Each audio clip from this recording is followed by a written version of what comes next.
Welcome to Void Case Files. I'm your host, and what I'm about to share with you tonight is one of the most disturbing investigations we've ever conducted. Before we dive in, if you're new here or enjoying our content, please hit that subscribe button. We're pushing hard to reach 1,000 subscribers by New Year's, and we're committed to bringing you daily videos exploring the darkest corners of the unexplained. Every subscription helps us continue this work. Now let me ask you something. Imagine a remote Montana estate, vast and beautiful, yet cloaked in a silence that screams. What if this isolation isn't just distance, but a trap? We sent a lone watchman to uncover why previous caretakers vanished, only to find something ancient, something malevolent, waiting in the shadows, something that doesn't just haunt, but claims. What Owen Fletcher discovered at Summers Point wasn't just supernatural, it was territorial, it was deliberate, and it had been waiting since before the railroads carved through Montana's wilderness. Owen Fletcher was 37 when he took the job, spent 12 years with the Forest Service managing remote fire lookouts in backcountry Montana. The kind of work most people couldn't handle, weeks alone on a mountain with nothing but a radio and your thoughts. Owen thrived on it, or he used to anyway. Something changed a year before Summers Point. He was stationed near Avalanche Peak when a hiker fell. Young guy named Daniel Cortez, 23 years old, experienced climber. Owen heard him calling for help, tried to reach him, but the terrain was too unstable. By the time rescue arrived, Daniel was gone. Owen could still hear that voice sometimes echoing off the rocks in his memory, calling his name over and over. After that, the solitude felt different. Contaminated somehow. He needed distance from the mountains, from the towers, from everything that reminded him of that day. That's when he found the posting on an outdoorsman's employment board. Estate caretaker needed, northwestern Montana. Solitude required. $18,000 a month, which should have been his first warning. Nobody pays that kind of money for basic property maintenance. Owen's parents were gone, and his younger sister had her own life in Seattle with 2 kids and a mortgage. He was the perfect candidate for isolated work, and the money would let him start fresh somewhere new when he was ready. He sent in his application on a Tuesday. They called him back within an hour. The estate was called Summers Point, 8,000 acres on the eastern shore of Flathead Lake. Built in 1897 by Harrison Aldridge, a railroad magnate who'd made his fortune with the Great Northern Railway. Aldridge had been friends with Marcus Daly, one of Montana's famous copper kings, back when Butte was the richest hill on earth and men like them were carving an empire out of wilderness. The main house was Victorian, 19 rooms with a widow's walk overlooking the lake. Flathead Lake, the largest natural freshwater lake west of the Mississippi, 200 square miles of water so clear you could see 30 feet down in places. The property included a boathouse, a groundskeeper's cabin where Owen would stay, an old carriage house that had been converted to a garage, and original servants' quarters that were condemned now, too dangerous to enter. 2 hours from Kalispell, 30 minutes from the nearest neighbour. No cell service. They'd provide a satellite phone for weekly check-ins. Owen did his research before accepting. The Kootenai and Salish tribes had lived around Flathead Lake for thousands of years, considered it sacred ground. There was even a legend about a lake monster called Flessy, based on old Kootenai stories. According to the tale, 2 girls crossing the frozen lake found antlers sticking through the ice. When they tried to cut them off, a massive creature erupted from below, shattering the ice and drowning half the tribe. The Kootenai who survived said it was why their numbers were so few. Summers Point's history was darker than folklore, though. Harrison Aldridge bought the land in 1895, started building in 1896. The first household was small. Aldridge, his wife Eleanor, 3 servants and a groundskeeper. In 1903, the entire household vanished, all of them gone without a trace, except Eleanor. They found her 3 days later, wandering the lakeshore barefoot in November, eyes wide and unseeing. She never spoke again. Spent 4 years in a sanitarium in Helena before she died, staring at nothing. The property changed hands 17 times after that. Current owner was listed as Summers Point Holdings LLC, one of those anonymous corporate entities that could be anyone. The estate management company, Flathead Property Services, was evasive when Owen called for his interview. When he asked about previous caretakers, they said the position had high turnover due to the isolation. 7 caretakers in 2 years. All of them left abruptly. None of them responded to follow-up calls or emails. The job itself seemed straightforward. Maintain the buildings, respect the property, conduct weekly check-ins via satellite phone. Only one odd instruction: don't disturb anything in the lake house basement. Owen asked what that meant. The woman on the phone paused, then said the basement was locked and should remain that way. Historical preservation, she said. Nothing to worry about. He should have worried. Owen arrived on Monday, November 4th, late afternoon around 4:23. The aspens were already bare, white trunks stark against the November sky. First snow was dusting the Mission Mountains across the lake, and the temperature was dropping fast. Winter came early this far north.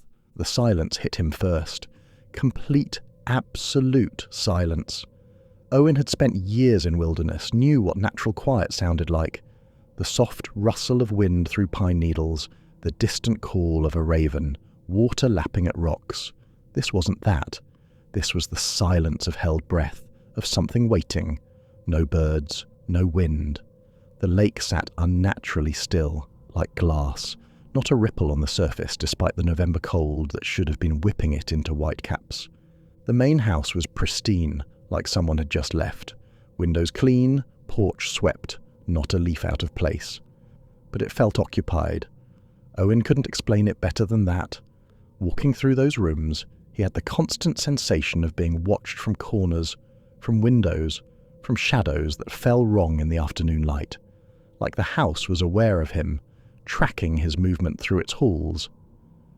The groundskeeper's cabin sat 50 yards from the main house, tucked into a stand of pines, comfortable enough. Wood stove, small kitchenette, bedroom, office. The welcome packet was waiting on the desk. Property map, emergency protocols, maintenance schedule, all standard stuff. Then he found the note, tucked between pages of the maintenance log, handwritten on lined paper, unsigned, the handwriting shaky like whoever wrote it had been in a hurry or scared or both. Stay inside, after dark, lock the doors. Don't look toward the lake if you hear singing. The basement stays locked, that's not negotiable. If you see someone who looks like me, it isn't me. I left 3 days ago. Owen read it twice, standing there in the cabin as shadows lengthened outside. His first instinct was simple. Get back in the truck, drive away, find literally any other job. But $18,000 a month.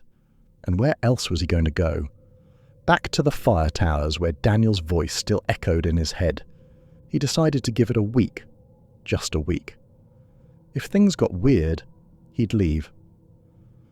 That first evening, Owen toured the main house before sunset. He walked through rooms filled with furniture from the 1890s, perfectly preserved like a museum. In the main hall, he found a portrait of Harrison Aldridge. Stern face, deep-set eyes that seemed to follow you across the room. Owen found himself looking away, uncomfortable under that painted gaze. In what must have been Aldridge's study, he discovered a family Bible on the desk, leather cover cracked with age. He opened it carefully. The last entry was dated October 31st, 1903, written in flowing script that had to be Eleanor's. He found it. God help us all. Harrison went to the lake house at dawn. Came back changed, won't eat, won't sleep, just sits at the window, watching for something to come from the water. Owen closed the Bible and looked out the study window. From here, he could see the lake house, a small stone structure at the property's edge, built directly on the rocks where water met shore. It was padlocked. He'd noticed that earlier. The key wasn't on his ring. At 8:47 that night, Owen was standing at his cabin window looking out at the main house when a light turned on in one of the upper floor rooms. He was certain, absolutely certain, that all the lights had been off when he left. He grabbed his flashlight and walked back through the November cold, breath misting in the air. When he reached the house, it was completely dark. Every window black. He went inside anyway, checked every room on the upper floor. Nothing. No lights on anywhere. He went back to the cabin, locked the door, and tried to sleep. At 11:34, he heard footsteps on the gravel path outside. Slow, deliberate steps circling the cabin. but the rhythm was wrong. Too much time between each step and something dragging between them, a scraping sound he couldn't place. The footsteps circled for 23 minutes, Owen counted. Then, exactly at midnight, they stopped. He didn't sleep that night. Lay in bed staring at the ceiling, listening to the silence that followed. The next morning, Wednesday, November 6th, Owen walked to the main house and found every door unlocked. He'd secured them the night before, tested each one personally. Now they were all open. In the kitchen, he found a coffee cup on the counter, white porcelain with a thin gold rim. When he touched it, the ceramic was still warm. He searched the entire house. Nobody there. He was alone on the property. Outside, he found tracks in the light snow that had fallen overnight. Barefoot prints leading from the lake house to the main house to his cabin. The prints circled his cabin 3 times before stopping at his bedroom window. Owen knelt down to examine them. The toes were too long, stretched out like they'd been pulled. The heel left a strange drag mark, as if whatever made these prints didn't walk the way humans walk. At 2:17 that afternoon, Owen picked the lock on the lake house. He had to know what was inside, what Aldridge had found, what the management company wanted left undisturbed. The door swung open on rusted hinges. Inside was a single room, maybe 15 feet square. Stone walls sweating moisture. The floor sloped gently toward the water, and there was a grate set into the stone near the back wall. Owen could hear water flowing beneath it, the lake moving through channels under the foundation. The walls were covered in symbols carved deep into the rock. Owen had studied Native American petroglyphs during his time with the Forest Service, learned to recognize different tribal styles. These weren't Kootenai. They weren't anything he'd ever seen. The geometry was wrong, angles that made his eyes hurt to follow, like they existed in more dimensions than his brain could process. On a stone shelf near the grate, he found a journal, leather-bound, pages brittle with age and moisture. He opened it carefully. Harrison Aldridge's handwriting filled every page, neat at first, growing increasingly erratic as the entries progressed. Owen took the journal back to his cabin and started reading. Aldridge had built the estate on a Kootenai sacred site. During excavation in 1896, his workers had broken through into a chamber beneath the ground. The journal described it in detail. Stone walls covered in symbols, the same ones Owen had just seen. A sense of vast space that didn't match the chamber's actual dimensions. Workers refused to go back down after the first day. Aldridge fired them and continued alone. June 12th, 1897. The chamber beneath the lake house is older than the Kootenai, older than their legends, older than the lake itself, perhaps. The symbols showed me things today, not with words or images, but with understanding that simply appeared in my mind. It has been here since the water came, since before these mountains rose from ancient seabeds. It doesn't want worship, it wants acknowledgement, recognition, to be seen, to be known, to exist in the awareness of others. That is how it persists across ages, while lesser things fade and die. Owen felt cold reading those words. Aldridge had built the lake house directly over the chamber, creating permanent access to whatever was down there. September 3rd, 1897. Eleanor begs me to stop visiting the chamber. She says I have changed, and she is right, though not in the way she fears. I understand now what lives beneath our estate. It is not malevolent in any conventional sense. It simply is, and has been, with a patience that makes human lifespans seem like heartbeats. The Kootenai knew. They fed it through their stories, through the act of remembering and speaking of it. When the tribe's presence here diminished, it slept. But I have woken it, and I can feel its gratitude, its hunger for companionship after so long alone. That night, at 10:15, Owen heard humming, low and melodic, coming from the direction of the lake house. The sound wasn't in any human vocal range, more like a vibration in the air itself resonating in his chest. It lasted 17 minutes. At 10:32, every light in the main house turned on simultaneously. Owen watched from his cabin window as the entire structure blazed with light. In one of the third-floor windows, a figure appeared, impossibly tall, reaching nearly to the ceiling of what Owen knew was a 12-foot room. perfectly still, silhouetted against the light. At 10:35, all the lights went out at once. The figure was gone. Only silence remained. Owen sat in the darkness of his cabin, heart hammering, and didn't sleep at all. By Friday, November 8th, Owen was running on 3 nights of broken sleep and fear-sharpened awareness. He spent the morning reading more of Aldridge's journal, searching for answers, for some explanation that would make this make sense. The entries grew stranger as 1897 became 1898. Aldridge described conversations with the entity, though conversation wasn't the right word. It communicated by placing knowledge directly into his mind. It was old, vastly old, something that existed in the deep places of the world long before humans walked upright. It didn't think in linear time or language. It existed in the awareness of conscious minds. Every time someone acknowledged its existence, thought about it, recognized it as real, the entity grew stronger. It fed on being known. Owen understood then what the lake house really was. Not a containment structure, a feeding station. Aldridge had built it to give the entity access to people who would think about it, acknowledge it, keep it alive through their awareness. That afternoon, Owen decided to check the condemned servants' quarters. If previous caretakers had experienced what he was experiencing, maybe they'd left some record, some warning more detailed than the note he'd found. The building was set back in the trees, windows boarded over, a condemned sign nailed to the door. Owen pulled the boards off and went inside. The air smelled of rot and mildew. Furniture was overturned, wallpaper peeling in long strips, and the walls were covered in writing. Different handwriting, different implements. Pencil, pen, what looked like charcoal or burnt wood. Some messages were neat, carefully written. Others were scratched deep into the plaster. Frantic and desperate. It learns your patterns. Night 4, it started using my ex-wife's voice. Don't tell it your name.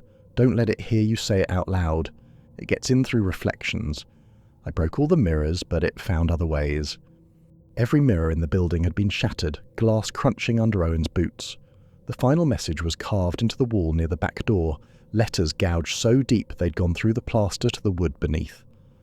It's not waiting in the lake house. It is the lake house.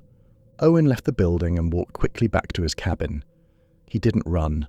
He wasn't sure why. Maybe because running would mean admitting how scared he was. That night, Saturday, November 9th, Owen set up the security system he'd brought with him. Motion sensor cameras at the doors and windows. He felt watched now, constantly, like eyes followed him everywhere he went. The lake stayed mirror calm despite cold November winds that should have been churning it into waves. At 1:47 in the morning, a motion sensor triggered. Owen checked the camera feed, nothing visible on screen, but he could hear the door handle turning, metal against metal in the silence. Slow, deliberate, testing the lock. It turned for 3 minutes straight, then stopped.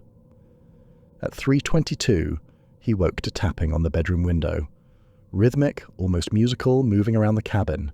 Tap, tap, tap at one window, then silence, then tap, tap, tap at the next. He remembered the note. Don't look toward the lake if you hear singing. He stayed in bed, didn't go to the windows, just listened as the tapping circled the cabin. It continued until 4:41, then stopped as suddenly as it started. When dawn finally came, Owen went outside. Handprints covered every window. Pressed against the glass from outside, fingers splayed. The prints were facing inward, like something had stood there watching him sleep. The fingers were too long, joints in wrong places. Some prints were impossibly high, at second-story height on his single-story cabin. Owen spent Sunday, November 10th, reviewing camera footage. At 2:15 in the morning, a shadow passed in front of the camera. Solid and dark, moving from left to right. But there was no source, nothing casting the shadow, just the shadow itself, gliding past. At 3:47, something appeared at the edge of the camera's light. Owen could only see part of it, a vertical shape taller than a person, narrower than a person should be. It stood there for 41 minutes, swaying slightly, never moving fully into frame. Then it was simply gone. That afternoon, Owen called the estate management company on the satellite phone. A woman answered, voice pleasant and professional. "I need to report some unusual activity," Owen said. "What kind of activity, Mr. Fletcher?" "Someone's been on the property. Handprints on my windows, footprints in the snow. The doors to the main house keep unlocking overnight." There was a pause. "Old buildings settle in strange ways," the woman said. "Wildlife in that area can be curious about new occupants. Black bears especially. These weren't bear prints." Another pause, longer. "What else have you experienced, Mr. Fletcher?" The previous caretaker left a note. Warnings about staying inside after dark, about the lake house. The woman's voice went cold. That note was not authorized. The previous caretaker violated his contract by leaving materials on the property. What you're experiencing is an adjustment period. All caretakers go through it. The isolation can play tricks on perception. "This isn't tricks," Owen said. "Something's here. Summers Point Estate has a long history, Mr. Fletcher. You're maintaining that history. The compensation reflects the unique nature of the position. You accepted the terms." "What terms? What is this place really?" "Weekly check-ins will continue as scheduled. Is there anything else?" The line went dead. Monday, November 11th. Owen needed to understand the property's layout, needed to know what he was dealing with. He spent the morning exploring areas he hadn't visited yet. Half a mile inland, hidden in a stand of old-growth pine, he found a cemetery. 12 graves, weathered headstones with dates between 1897 and 1903. Names he recognized from Aldridge's journal. The servants, the groundskeeper, all dead within that 6-year span. No Aldridge graves, though. Eleanor had survived, been committed. But Harrison was missing. Owen noticed something strange about the layout. The graves formed a circle around a 13th plot. This plot had no headstone, just a depression in the earth. The ground looked recently disturbed, despite no one having visited this cemetery in decades. He went back to the main house and searched Aldridge's office until he found an old property survey from 1896. The 13th plot was marked clearly: original structure foundation, do not excavate. The pattern became clear. The lake house was built over the chamber. The cemetery was built around something else, another opening maybe. The entire estate was a web of containment and access points, Aldridge trying to control something he'd unleashed. At 7:34 that evening, the satellite phone rang. Owen stared at it. He hadn't called anyone. The screen showed no caller ID, just a blinking cursor. He answered. Heavy breathing, then his own voice. "Owen Fletcher." "It's cold out here, Owen. Let me inside. I know you're alone. I know you're scared. I can help. Just open the door." Owen hung up. His hands were shaking. He'd never told anyone his full name on this property. He'd introduced himself to the management company as just Fletcher. They had his application, sure, but how would something out there have access to that? He turned the phone off and sat in the dark, trying to think. Tuesday, November 12th. Owen woke to find the area around his cabin's foundation excavated. Something had dug through frozen ground during the night, trying to get underneath the building. The earth was torn up, scattered in piles, long gouges in the dirt, not from animal claws. Too regular, too deliberate, like fingers. Owen knew the cabin wasn't safe anymore. Whatever was out there was learning, adapting its approach. He spent the day with Aldridge's journal, reading and rereading entries, looking for any weakness, any way to protect himself. He found the final entry, dated October 28, 1903. The handwriting was barely legible, words crammed together, some sentences trailing off into nothing. "I was wrong about everything. It doesn't want acknowledgement for its own sake. It wants replacement. The chamber needs a keeper, has always needed a keeper, and the Kootenai understood this in ways I did not. Their legend about the drowning tribe, half the people lost beneath the ice, those were not victims. They were chosen, volunteers. The entity showed them what it offered, and they went willingly into the deep. Eleanor says the servants are gone. She thinks they fled, but I know better. They are beneath the house, beneath the water, changed, sustained, part of something larger now. I hear them at night, moving through the channels under the foundation. I am the last one left in the household. Tonight the singing started again. and this time I understood the words. It knows my name. It knows everything about me. I have to go to the water now. I have to. The entry ended mid-sentence, pen trailing off the page.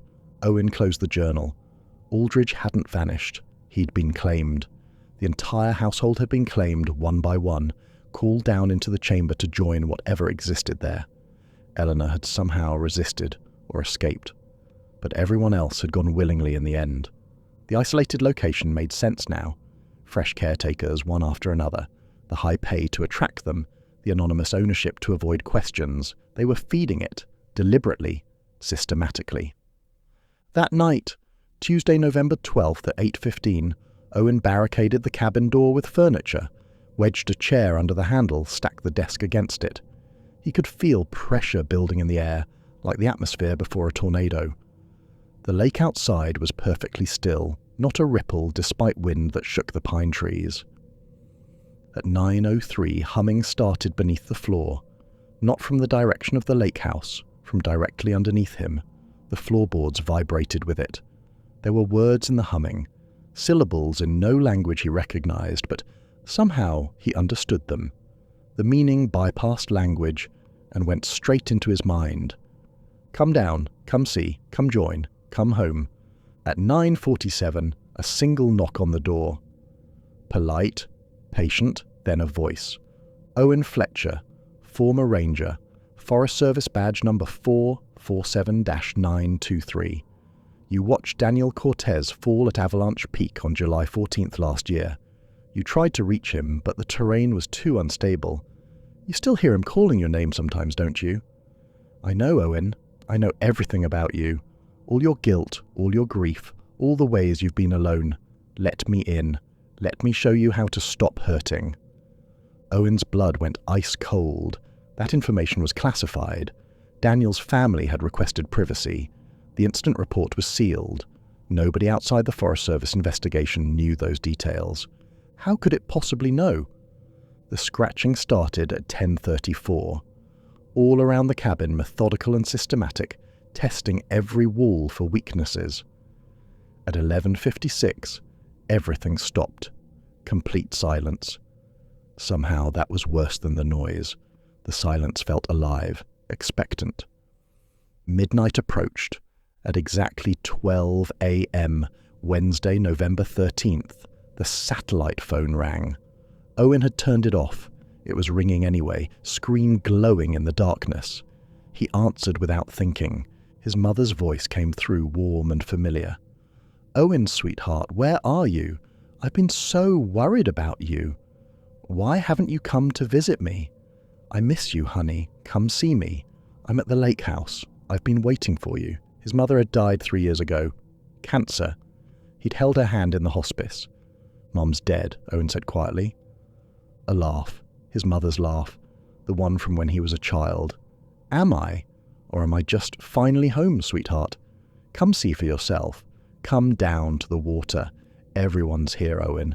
Everyone who ever loved you. Everyone you lost. We're all waiting. We want you to join us." Owen ended the call and threw the phone across the room. At 12:17, lights appeared at the lake house. Warm, golden lights spilling from the windows.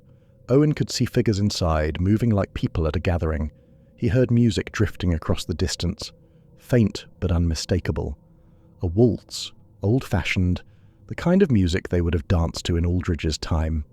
Then the cabin's front door began unlocking itself, the deadbolt sliding back with no hand touching it, metal scraping against metal. Owen threw his weight against the door, pressing the barricade harder against it. The bolt kept sliding. He held the door closed with everything he had. He couldn't stay here. Owen waited for sunrise, sat with his back against the barricaded door, watching darkness slowly give way to grey dawn. At 7:02, when the sun finally broke over the Mission Mountains, he gathered his gear. Flashlight, hunting knife, the flare gun from his emergency kit. He wrote everything down on the last pages of a notebook and left it on the cabin desk. If anyone finds this, don't stay after dark. Don't answer when it calls your name. Don't go to the lake house. Get off this property and never look back. At 7:34, he approached the lake house. The padlock hung open, broken from the inside, metal twisted. The door stood slightly ajar. Breathing came from within, multiple sources, slow and rhythmic like sleepers. Owen pushed the door open and entered. The single room looked the same at first. Stone walls, sloping floor, the grate. But the grate was open now, pushed aside to reveal stone stairs descending into darkness. Water dripped from the walls.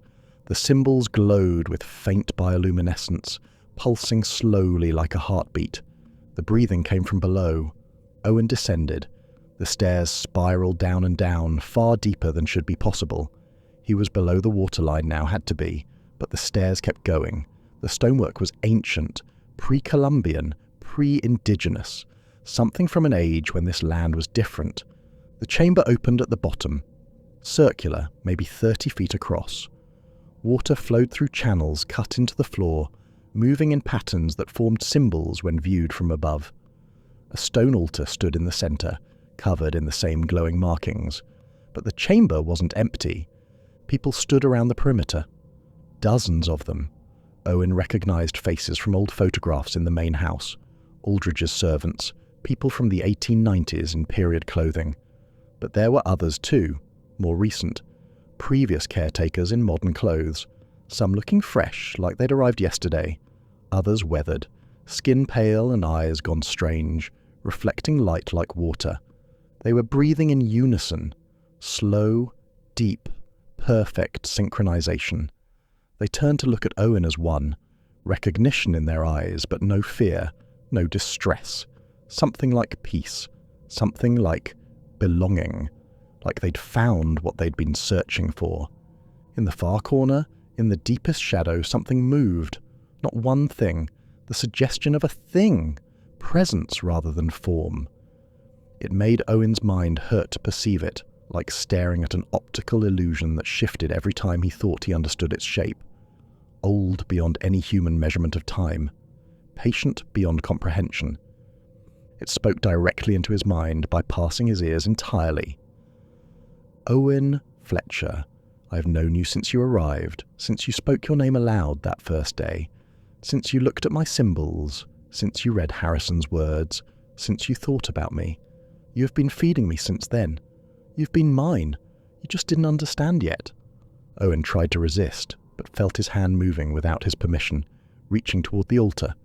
The compulsion was overwhelming, like fighting against his own body. All these years waiting, the Kootenai fed me with their stories, speaking my existence into their children's minds, generation after generation. Harrison fed me with his obsession, thinking about me every waking moment. And you, Owen, you've been feeding me with your awareness. Every time you wondered what I was, every time you tried to understand me, you made me more real. That's all I need, to be known, to exist in the knowing. His palm touched the symbols on the altar. Connection flooded through him, vast and cold and ancient. Understanding crashed into his mind. This entity didn't want violence or destruction. It wanted witnesses, eternal witnesses who would never leave, never forget, never stop acknowledging its existence. That's how it survived across ages while civilizations rose and fell, in the constant awareness of those it claimed. You're already part of me, Owen. You've thought about me every moment since you arrived. You've spoken about me, wondered about me, feared me. All of that is acknowledgement. All of that feeds me. Now just stay. Stay and be at peace. No more guilt about Daniel, no more grief about your mother, no more loneliness, no more fear. Just us together, in the deep, in the knowing, forever. Owen looked at the figures standing around him. They were at peace, he could see that. They'd chosen this. On some level, every single one of them had chosen to stay, because it offered what they needed. An end to isolation, an end to pain, belonging to something larger than themselves. He thought about Daniel's voice calling his name, about his mother's illness, about years of solitude in fire towers, watching storms roll across empty wilderness, about the loneliness that had driven him to accept this job in the first place. For a moment, just a moment, he understood why they stayed. Then he thought about his sister, her kids, who called him Uncle Owen and showed him their drawings when he visited. Her life in Seattle, messy and complicated and fully alive. He thought about Montana mountains in summer, thunderheads building over granite peaks. He thought about fire lookouts at dawn, that perfect silence that came with watching the sun rise over wilderness. Alive, alone, free. Owen pulled his hand from the altar. The entity reacted instantly. The chamber shook, stones grinding against each other. Water surged from the channels, rising fast. The figures moved toward him, not running but walking with terrible inevitability, blocking the stairs. Owen ran at them. Their hands grabbed for him, grip cold and impossibly strong, but he broke through. He'd spent 12 years in backcountry, hauling equipment up mountains, fighting forest fires. He was stronger than they expected. He hit the stairs and climbed. Water chased him up, flowing upward against gravity, and the entity's presence pressed down on his mind like a physical weight. He could feel it trying to make him stop, make him turn around, make him understand that he was making a mistake. He ignored it and kept climbing. When he burst out of the lake house, it was 8:03 in the morning. The sun was fully up. Behind him, the lake house shuddered and began collapsing. Water surged through cracks in the foundation. Stones fell away, revealing the chamber entrance, the ancient stonework beneath. But sunlight touched it directly. The entity recoiled. Owen felt its presence withdraw like something jerking back from pain. It was old, tied to deep water and darkness. Direct sunlight weakened it, hurt it somehow. Owen understood what he had to do. He ran to the main house and found gasoline in the generator shed. 5-gallon cans, enough. He couldn't seal the chamber, couldn't stop it permanently, but he could make it harder to find, harder to access. He poured gasoline through the main house, soaking the old wood, the antique furniture, the portrait of Harrison Aldridge with its following eyes. He doused the lake house, now half collapsed into itself. He poured gasoline into the servants' quarters, with its desperate warnings scratched into the walls. At 8:34, he lit it all on fire. The flames caught fast, spreading through dry wood seasoned by over a century. Owen got in his truck and drove. In the rearview mirror, he watched Summers Point burn, black smoke rising into the November sky. Something stood at the lakeshore. Tall figure, perfectly still, watching him leave. Not following, not pursuing, just waiting. It could afford to wait. It had been waiting for thousands of years. Owen drove straight to Kalispell and reported the fire. Electrical fault, he told the police. Old wiring. He'd barely escaped. They took his statement. Fire department responded, but the estate was remote, and by the time they arrived, everything was gone. Investigators found no human remains, which they noted as unusual. No bodies from previous caretakers. Owen was questioned extensively. They ran his background. Forest Service record was solid. 12 years of exemplary service. No criminal history. No reason to suspect arson. The fire was ruled accidental. Old estate, old wiring. Tragedy, but not suspicious. Flathead Property Services filed an insurance claim. No charges were brought against Owen. 3 days later, his payment was deposited. Full month plus severance. A week after that, he saw the listing online. Same property. Historical estate requires restoration. Caretaker needed. They were already hiring someone new. Owen moved to Missoula and tried to forget. 2 weeks later, he woke at 3 a.m. to humming in his apartment. That same low melody from the lake house, resonating through the walls. He got up and knocked on his downstairs neighbor's door. No answer. The next day, the building manager told him the downstairs unit had been vacated suddenly. No forwarding address. A month passed. Owen found a symbol carved into his apartment door one morning.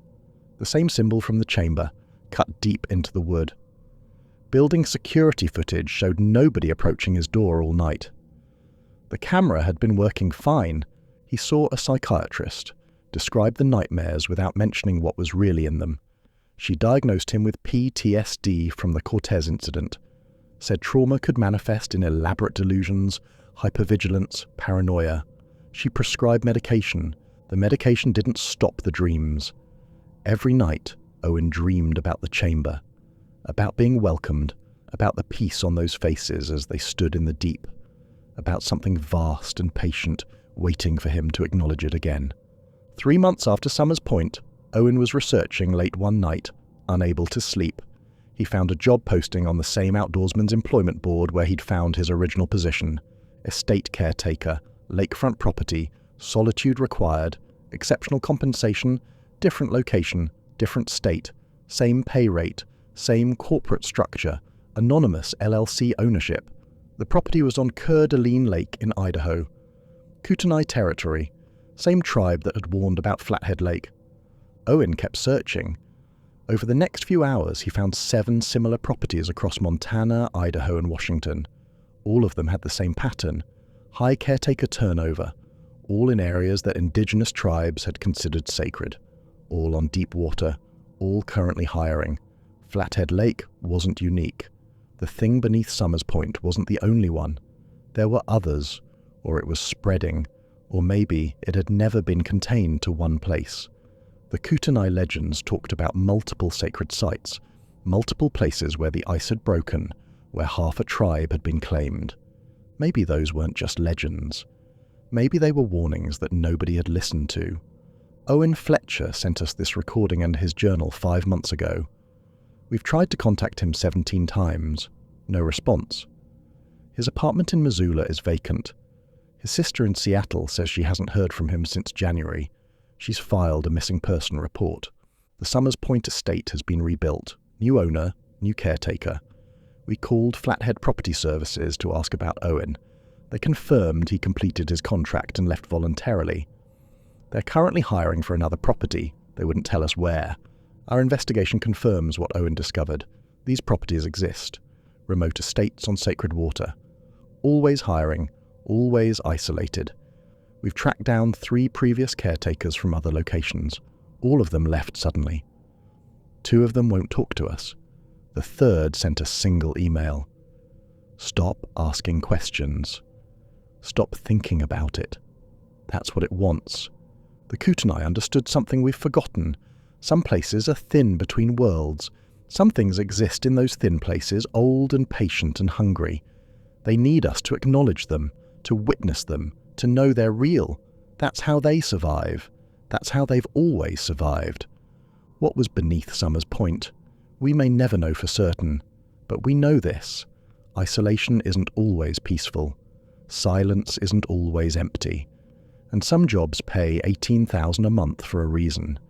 If you see a posting for remote estate work, exceptional compensation, extreme isolation, high turnover, ask yourself why. What aren't they telling you? What did the last caretaker find? And what's waiting in the deep places, patient and hungry, for someone new to acknowledge its existence? We're still investigating, still tracking these properties, still trying to warn people before they accept positions. If this case disturbed you, if you want to help us continue this work, please subscribe. We're almost at 1,000 subscribers by New Year's. We're posting daily, bringing you the most disturbing, unexplained cases we can find. Thank you for watching Void Case Files. Stay vigilant, question isolation, and remember, some things have been alone for thousands of years. They're very, very good at making you want to keep them company. Until next time, stay safe out there.